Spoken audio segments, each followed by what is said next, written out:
Merci, Monsieur le Président. Avant de commencer à lire le rapport, je voudrais qu'on ait une petite pensée pour le bon rétablissement pour notre Président, Idriss Al-Naoud.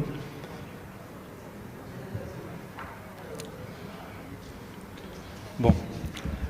La Commission des finances, de l'économie générale et du plan élargi à toutes les commissions permanentes a examiné le jeudi 25, samedi 27 et dimanche 28 décembre le projet de loi de finances initiale de l'État pour l'exercice 2015. Les travaux de commission se sont déroulés en présence du ministre du Budget, M. Bode Ahmed Roblé, accompagné de son secrétaire général et des principaux responsables de direction des budgets, des douanes, des impôts et des finances. Dans le cadre de l'examen du projet de loi de finances initiale 2015, la Commission de finances élargie a procédé à l'audience de plusieurs membres du gouvernement. C'est ainsi que le secrétaire d'État à la solidarité nationale, le ministre de la Santé, le ministre de l'Énergie chargé des ressources naturelles et le ministre de l'Agriculture, de l'eau, de la pêche et de l'élevage et des ressources halieutiques ont été successivement auditionnés par les commissaires le samedi 27, dimanche 28 décembre 2014. Pour toutes ces représentations, pour tous ces représentants du gouvernement, la Commission des finances a établi un constat commun. Aucun des établissements publics, à savoir l'ADDS, l'EDD, l'ONEAD, SIHD, le NANA, etc., qui leur sont rattachés ne soumettent leurs comptes financiers à l'Assemblée nationale. Or, vu le taux d'endettement de notre pays et le montant conséquent des échéances de paiement, les élus ont exhorté vivement l'ensemble des départements ministériels à donner des instructions à leurs établissements rattachés en vue de présenter régulièrement leurs comptes financiers pour examen. En réponse, les différents ministres auditionnés se sont engagés à remédier à ces écueils. Le budget initial de l'État pour l'exercice 2015 est arrêté en équilibre en recettes et dépenses à 127 139 417 000 francs Djibouti, soit un fléchissement de 8 59 867 678, une baisse de 5,87% par rapport au budget rectificatif de 2014. Première partie, les recettes générales. Par rapport à l'FR 2014, le budget 2015 marque une hausse de 14 368 347 000 francs en termes de recettes courantes, notamment sur les recettes fiscales, plus 4 milliards 400 de nos francs, et les dons, plus 9 milliards 100 millions. En outre, le budget 2015 annonce une baisse considérable des emprunts intérieurs et extérieurs qui s'élèvent à 22,5 milliards de nos francs. Nous allons lire les détails des recettes générales. Fiscalité directe. Parmi les nouvelles mesures en termes d'impôts directs, la mesure capitale est celle de la patente à 80 000 francs en faveur de jeunes entrepreneurs de moins de 25 ans.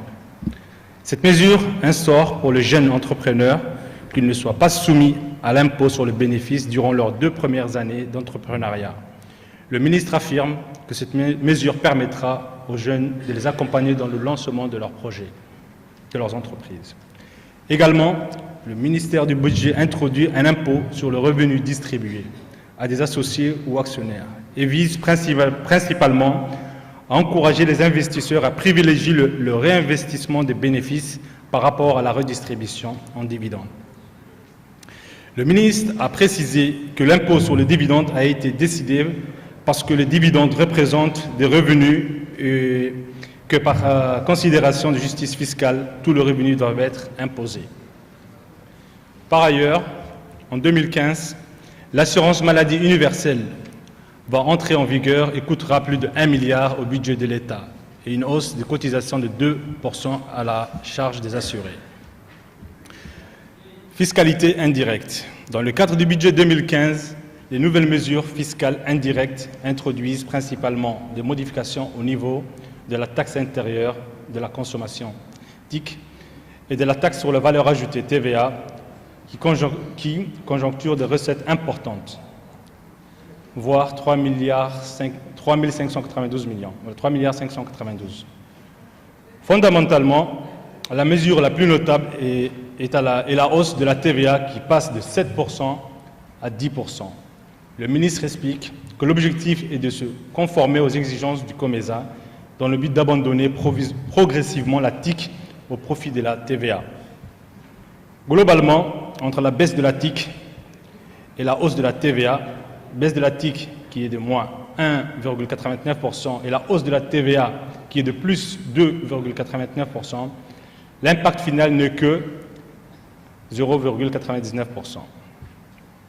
Les parlementaires considèrent que la mesure sur les dividendes des actionnaires est convenable, mais que la hausse de la TVA et la cotisation de 2% pour la MU sont des mesures qui portent préjudice au portefeuille du citoyen. Ils estiment qu'ils sont prêts à défendre les citoyens contre toute mesure qui nuit à leur pouvoir d'achat. En effet, les Djiboutiens ont déjà beaucoup de difficultés et dans un tel contexte, il est plus question de lutter contre la pauvreté que de l'accentuer. Selon les élus, les recettes ne manquent pas puisque de nombreux canaux de recettes d'organismes et administrations d'État n'apparaissent pas dans le budget. L'ANA, les recettes qui découlent de la police, etc. Pour avoir un budget réaliste, il faut faire apparaître toutes les recettes de ces établissements, au lieu d'augmenter la TVA. Il faudrait revoir ces caisses de recettes. Concernant le prolongement du gel des avancements pour l'exercice 2015, les parlementaires estiment que depuis 4 ans, ces mesures ont largement participé à l'érosion du pouvoir d'achat des Djiboutiens et aux perspectives de carrière des salariés, notamment ceux de catégorie C et D, qui regroupent un corps de salariés pauvres. À cette série d'interrogations, le ministre a affirmé qu'il partageait les soucis des parlementaires. Toutefois, il faut avoir une vision globale et ne pas se focaliser sur la seule TVA. Ces 10 dernières années, l'État a emprunté pour réhabiliter les routes, les infrastructures logistiques. Et s'est aussi engagé dans le programme de paix en Somalie. En conséquence, tous ces projets ont conduit au renchissement de nos dépenses qui doivent donc trouver des recettes. Sur le volet de la TVA, dit-il, il faut savoir que tous les produits de première nécessité ne sont pas concernés par cette hausse puisqu'ils ne sont pas assujettis à la TVA. Cette TVA à 10% vise particulièrement les sociétés qui font plus de 50 millions de chiffre d'affaires. Les produits consommés par les ménages pauvres ne sont donc pas impliqués. Concernant le gel des avancements, le ministre soutient qu'il est nécessaire car il y a des choix à faire quand on élabore un budget. Soit on annule le gel des avancements, et donc il y aura des licenciements et aucun recrutement, soit on poursuit les gels et on recrute chaque année. Et à l'avenir, le ministre déclare que le dégel des catégories des salariés les plus modestes, C et D, est envisageable. Cependant, les commissaires démontrent que dire que la TVA à 10% va uniquement toucher les entreprises à plus de 50 millions de chiffre d'affaires et non les petits commerces, c'est ignorer que les grandes sociétés de distribution alimentent et fournissent les petits commerces et donc l'impact final sera perceptible pour les citoyens qui sont au bout de chaîne de la consommation. Avant de réfléchir à des mesures fiscales, il faut penser à d'autres pistes de recettes comme le recouvrement qui représente un potentiel de recettes inestimable. Il n'y a pas assez de recouvrement et beaucoup de personnes échappent à cet impôt, car le fait d'appliquer trop de taxes, TVA, AMU, etc., d'un coup va systématiquement obérer le revenu des ménages qui a depuis longtemps stagné et qui a pour beaucoup fortement baissé. La nouvelle mesure en faveur des jeunes entrepreneurs djiboutiens institue une limite d'âge de 25 ans aux bénéficiaires. Les parlementaires suggèrent qu'il faut étendre la mesure aux jeunes qui n'ont aucun diplôme et aussi relever la limite d'âge de 25 ans jusqu'à 35 ans. Le diplôme et la limite d'âge sont deux critères réhibitoires pour de nombreux autres entrepreneurs qui ont de plus de 25 ans mais disposent d'une expérience professionnelle capitale et d'autres qui n'ont pas de diplôme mais la personnalité et la créativité indispensables pour l'entrepreneuriat. Les dépenses générales. En généralité, le ministre a indiqué que notre budget est en déficit ces 3 dernières années, mais l'optimisme est de rigueur puisqu'il est maîtrisé dans des proportions raisonnables. La dette publique. Il est reporté que les variations relatives à la dette publique au titre des prévisions de la LFI 2015, les intérêts de la dette connaissent un accroissement de 1 830 302 000 francs et les amortissements principaux de la dette, une baisse de 467 millions de nos francs. Les dépenses de personnel. Les commissaires ont souligné qu'après 10 mois d'exécution du budget au titre de la LFR 2014, cette importante rubrique laisse apparaître plusieurs conclusions. La variation reflète cette politique de rationalisation des dépenses pour la limitation de recrutement, le gel des avancements par la faible augmentation des dépenses de personnel, 49 millions de nos francs. En premier lieu, force est de constater un accroissement de 1 287 936 136 francs par rapport à la LFR 2014. Étant donné que les réalisations dans le cadre de la LFR excèdent largement les lois de finances prévisionnelles des exercices budgétaires précédents, la masse salariale enregistre une augmentation également de 1 287 936 136 francs. Cet accroissement considérable s'explique par les prévisions de recrutement octroyées en faveur des ministères respectifs suivants.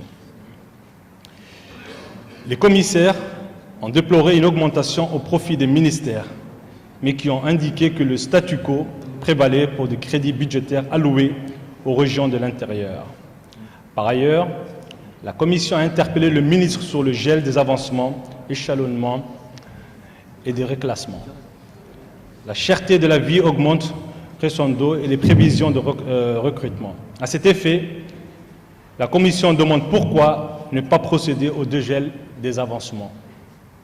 Le ministre du Budget a indiqué que la dotation mensuelle pour la masse salariale s'élevait à 1 400 millions de nos francs par mois en 2008 et en 2009, et ils sont passés aujourd'hui à environ 2 milliards de nos francs par mois.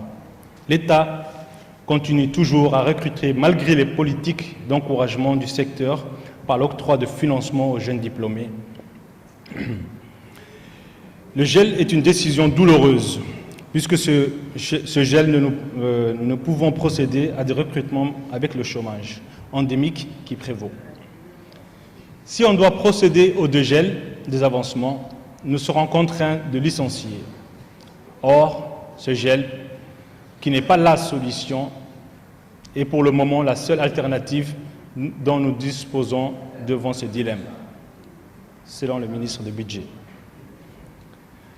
La Commission pense qu'il est essentiel de trouver d'autres sources de revenus. À ce titre, il recommande par exemple d'économiser l'énergie au lieu de geler les salaires et sanctionner les départements énergivores. Le ministre a salué la recommandation de la Commission et indique qu'il faut une prise de conscience collective pour agir contre ce gaspillage. Les dépenses de matériel et d'entretien. Les prévisions formulées pour les dépenses de matériel pour la LFI 2015 se chiffrent à 21 669 699 000 francs, soit une augmentation de 1 44 321 000. Cette augmentation est relative à la révision, à la hausse des frais de transport et des missions d'État pour les ministres. D'autres enveloppes sont octroyées pour couvrir les dépenses de fonctionnement. Les dépenses courantes réalisées dans le cadre de fonctionnement des différents départements ministériels relatives aux fournitures de bureaux, des frais d'entretien, la production de la documentation et aux transports sont également en légère hausse. Par ailleurs, les dépenses affectées au ministère de l'Éducation nationale sont substantiellement à la hausse par rapport aux autres départements ministériels. Quant aux dépenses de transfert et subventions, les chapitres dépenses de transfert enregistrent un écart positif de 633 656 931 francs par rapport à la LFR 2014. Parmi les mesures de la loi de finances initiale 2015, il faut noter l'autonomie financière accordée au centre de référence Husseina, à l'ODDA et à l'ADR, Agence djiboutienne des routes, et donc l'affectation de ces dépenses dans le titre de transfert. Le but étant de mieux suivre l'évolution de recettes et des dépenses de ces établissements pour plus de transparence. Dans le même ordre d'idées, la création des établissements autonomes a été longuement débattue. Le commissaire en parlait de nombre important des établissements publics à Djibouti. En effet, ils ont demandé des raisons pour lesquelles l'État continue à subventionner certains établissements générateurs de recettes.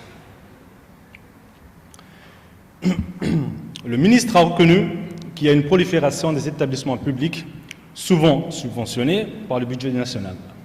Il a expliqué que certains établissements qui ont les mêmes prérogatives et exercent les mêmes activités feront l'objet d'une fusion. Les commissaires ont rappelé que pour se conformer aux dispositions légales et réglementaires en vigueur, que ces établissements recevant des dotations pour leur fonctionnement communiquent leurs recettes et que ces dernières soient budgétisées.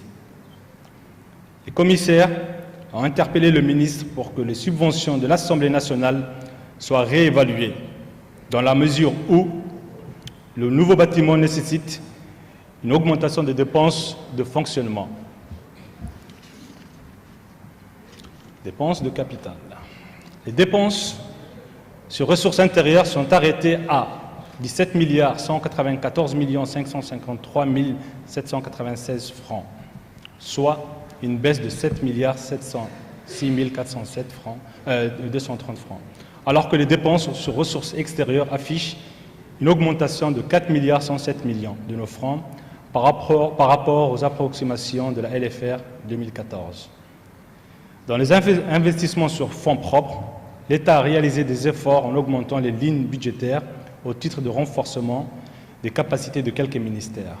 D'un autre côté, les commissaires ont demandé des éléments de réponse sur les accords de fonds assez conséquents à certaines initiatives ou travaux. Le ministre du Budget a apporté une série d'éclaircissements. Pour le ministère de l'Habitat, le local du ministre est situé au bord de la mer et ses investissements destinés à la construction d'un mur vont permettre de sécuriser le bâtiment. Concernant le projet de cantine, il est inscrit dans le chapitre contrepartie nationale qui regroupe des prêts aidants. Investissements sur ressources extérieures. Il s'agit des investissements financés par les dons et prêts des bailleurs de fonds et des organismes financiers. Cela concerne par exemple les dépenses engagées pour les réalisations de travaux de bâtiments et la construction d'infrastructures d'ordre économique et social. À l'issue de leurs travaux et après avoir procédé à l'audition de plusieurs membres du gouvernement, les membres de la Commission des finances ont donné un avis favorable à la transmission du projet de loi initial à l'Assemblée nationale. Merci.